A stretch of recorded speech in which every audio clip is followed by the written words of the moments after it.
Usually లైంగిక సమస్యలొస్తాయి ఇప్పుడు అనే సంకేతాలేముంటాయంటే, వాళ్ళకు టెస్టోస్టెరాన్ హార్మోన్స్ తగ్గిపోతాయి. దానివల్లన అది ఎలా తెలుస్తుందంటే, విపరీతంగా అంటే ఏదైనా మర్చిపోవడము, అలసిపోవడము, ఏదైనా పని చేయమంటే అబ్బా! ఈరోజు అవ్వదు నాతోని అని అంటే వెనక్కి జరగడము, ఎక్కువగా నిద్రపోవడము, ఇవన్నీ ఉంటాయి.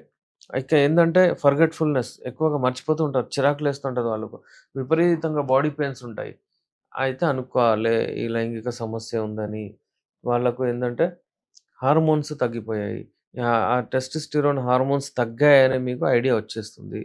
ఇక్కడ మీరు ఈ సమయంలోనే కొంచెం సింపుల్ మీరు రన్నింగ్, వాకింగ్, ఎక్సర్సైజ్ చేసి కొంచెం స్క్వాట్స్ కింద మీద కూర్చోవడం ఇవన్నీ ఇలాంటివి చేస్తే కూడా ఆహ్, మీ టెస్టిస్ దగ్గర బ్లడ్ సర్క్యులేషన్ మంచిగా పోయి మీకు అక్కడన మీ టెస్టోస్టెరాన్ హార్మోన్స్ ఎక్కువ ఉత్పత్తి అవుతది. మళ్ళీ మీ లైంగిక సమస్యలు దూరమవుతాయి. సింపుల్ ఇలా గూడా ఒకవేళ ఫాలో అవుతే. అయితే ఫస్ట్ ఇలా ఈ 3, 4 సింప్టమ్స్ చూడంగానే మీరు అరే! ఇరిటేషన్ అవుతుంది, పని చేయబుద్ధి అవుతలేదు, ఏం లేదు అంటే అసలు లో లిబిడో ఆసక్తి రావట్లేదు, నాకు అక్కడ ఇంట్రెస్ట్ రావట్లేదు, కలవాలన్న అసలు ఆ మూడ్ రావట్లేదు అంటే ఇక మీరు అనుకోవాలి ఇప్పుడు రాబోయే రోజుల్లో లైంగిక సమస్యలొస్తాయని. అప్పటిదప్పుడు కరెక్ట్ చేసుకోండి. మా దగ్గర రండి. ది బెస్ట్ యునాని మెడిసిన్స్ ఉంటాయి. అవి చెప్తాము. కొన్నిసార్లు కొంతమందికి 3, 4 సార్లు 2 మంత్స్, 3 మంత్స్, 4 మంత్స్ అలా వాడాల్సొస్తది. కొంతమందికేందంటే కొన్ని హోమ్ రెమెడీస్‌తో కూడా సెట్ అయిపోద్ది. ఫోర్ ప్లే, ప్లే ఇంకోటి ఆఫ్టర్ ప్లే. ఇవి మెయిన్ ఇది బేసిక్ రూల్. ఇది ఫాలో అవ్వాలి. ఫోర్ ప్లేలో ఏం జేయాలి?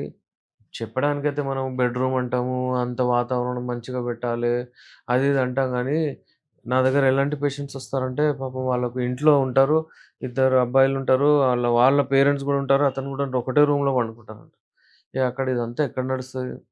అది బెడ్‌రూమ్ మంచిగా పెట్టాలి. అక్కడ ఫ్రాగ్రెన్స్ ఉండాలి. అక్కడ ఇది ఉండాలంటే అట్లా కుదరదు. ఎప్పుడైనా సరే ఉన్న దాంట్లోనే అడ్జస్ట్ చేసుకోవాలి. ఆ వాతావరణంలోనే చేసుకోవాలి. అందుకే ఎప్పుడైనా సరే గోల్డెన్ రూల్ ఏందంటే మనశ్శాంతి. ఇద్దరి మీద కనెక్షన్, ఇద్దరి మీద బాండింగ్, ఇద్దరు మంచిగా మాట్లాడడం, కళ్ళలో కళ్ళేసి చూడడం, ఒకళ్ళకొకళ్ళు ఎక్కువగా అంటే వాళ్ళకు అట్రాక్షన్ ఉండాలి వాళ్ళిద్దరి మధ్యలో. అదే చాలు. దాంతో ఇగ మీరు ఏదైనా సరే జేసుకోవచ్చు. కానీ ఫోర్ ప్లే మీద కొంచెం ఇంట్రెస్ట్ ఇవ్వండి. ముద్దు, ముచ్చట్లు, మాట్లాడడం దాంట్లో అట్రాక్షన్ చాలా వస్తది. బాడీ టు బాడీ అటాచ్ పెట్టండి. అలాంటప్పుడు మీరేమవుతుందంటే చాలా కనెక్టెడ్ ఉంటారు మీరిద్దరు. హార్మోన్స్ రిలీజ్ అవుతాయి.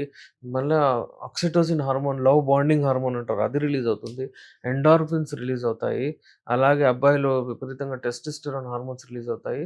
దాని తర్వాత ఆర్గాజం వచ్చిన తర్వాత వాళ్ళకి ఎంత రిలాక్స్ ఉంటుందంటే, ఎంత హార్మోన్స్ రిలీజ్ అయిన తర్వాత ఎండార్ఫిన్స్ అవి ఇవి రిలీజ్ అయ్యి వాళ్ళు హ్యాపీగా ఉంటారు. వాళ్ళ ఇమ్యూనిటీ కూడా పెరుగుతుంది. డెఫినైట్‌లీ 40 ఇయర్స్ తర్వాత వాళ్ళకు ఈ అంగస్తంభన వైఫల్యం వస్తుంది. ఎవరికైనా సరే ఫేస్ చేయాల్సిందే. ఎందుకంటే 40 ఇయర్స్ తర్వాత కొంచెం ఆ హార్మోన్స్ తగ్గుతూ వస్తాయి. 28 తర్వాత 28 ఇయర్స్‌లో పీక్ పైన ఉంటాయి ఆ హార్మోన్స్. దాని తర్వాత తగ్గుతూ, తగ్గుతూ, తగ్గుతూ 40, 45కి చాలా 50 వరకు చాలా తగ్గిపోతాయి. అయితే అప్పుడు వాళ్ళకు మళ్ళీ మనం ఇచ్చే టెస్టోస్టెరాన్ బూస్టర్స్ దాంతో మనం మంచిగా బలమివ్వచ్చు. దాంతో వాళ్ళ సామర్థ్యం మనం పెంచుకోవచ్చు. Unani medicine natural medicines. ఉట్టి మనము ఎరెక్షనే ఇవ్వము. ఎరెక్షన్‌కే ఇవ్వము. గట్టితనానికే ఇవ్వము. అటు వీర్యాన్ని పెంచుకోవడంకని ఇవ్వము. మనం ఏం చేస్తామంటే ఏది బాడీని హార్ట్‌ని మంచిగా చేస్తాము. బాడీ కిడ్నీస్‌ని మంచిగా చేస్తాము. బ్లాడర్‌ని మంచిగా చేస్తాము. ఇది ఏదైతే ఉంటుందో బాడీ బ్రెయిన్‌లో టాక్సిన్స్ ఏవైతే ఉంటాయో అవి తీసేస్తాము. నరాలకు బలం ఇస్తాము. అలాంటి మెడిసిన్స్ ఇస్తాము. ఆ అంగాన్ని అప్పటిదప్పుడు అక్కడిదక్కడ అంటే మసాజ్ చేసి అంగాన్ని లావేటట్టు చేస్తాము.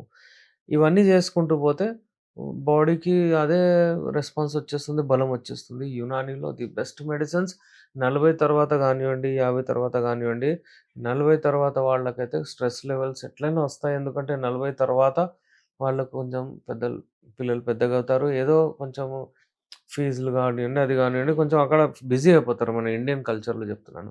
దాని వలన గూడా కొంచెం ఒత్తిడి, ప్రెషర్ ఒస్తది. డెఫినైట్‌లీ మీ ముందు ఎలా జేస్తుండే మీరు సెక్స్‌లో ఎలా పార్టిసిపేట్ చేస్తుండేనో అది ఇక్కడ తగ్గుతది కొంచెం. ఇక్కడ తగ్గగానే మీకు ఇక టెన్షన్, స్ట్రెస్ స్టార్ట్ అవుతది. ఎప్పుడైనా సరే జంక్ ఫుడ్, కారము, మసాలా వస్తువులు ఇవన్నీ మందు, సిగరెట్లు ఇవన్నీ వాడొద్దు.